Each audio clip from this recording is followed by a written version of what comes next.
खूप गावे आणि शहरे आहेत आणि समस्या पण गाव आणि शहरामध्ये भरभरून आहे. आम्ही ते सोडवण्यासाठी आमच्या टीमने स्वयंपूर्ण गाव आणि स्मार्ट सिटी हे प्रोजेक्ट बनवले आहेत. आमच्या गावामध्ये सर्व गावकरी या मशीनमध्ये दूध संकलित करतात. हे संकलन होऊन या मशीनमध्ये त्यापासून दुधाचे पदार्थ व दूध हे या डेअरीमध्ये विकले जाते.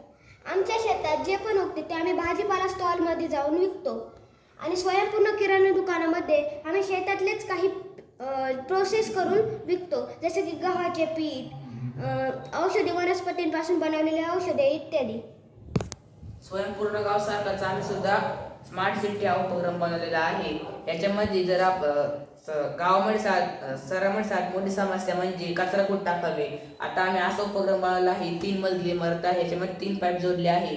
एक पाईपामध्ये प्लास्टिकचा कचरा, एका पाईपामध्ये पालापाचोळा, एका ह्याच्यामध्ये हे जनावरांसाठी खाद्य.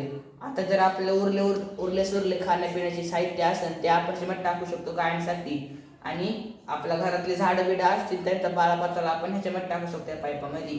आणि जर आपला प्लास्टिकचा कचरा असेल तो आपण ह्या पाईपामधून प्लास्टिक रिसायकल करून परत वापरू शकतो. चौकात गर्दी होत असते म्हणून आम्ही सिग्नल सारखाच सेन्सर तयार केला आहे. ज्या साईडने खूप गर्दी होत असेल त्या साईडने सेन्सरचे सेकंद वाढतात व ज्या साईडने गर्दी कमी होत असेल त्या साईडने सेकंद कमी होतात. आम्ही शाळेतील वीज बचत करण्यासाठी आम्ही याच्यावर सोलर पॅनल लावले आहे, ज्याने की वीज कमी यूज होईल. आणि आमच्या शाळेत बऱ्याचदा वीज चालूच राहते, त्यामुळं आम्ही हा प्रोजेक्ट बनवला आहे. आम्ही गेट बंद असल्यावर पूर्ण वीज बंद होते आणि गेट चालू असल्यावर पूर्ण वीज चालू होते.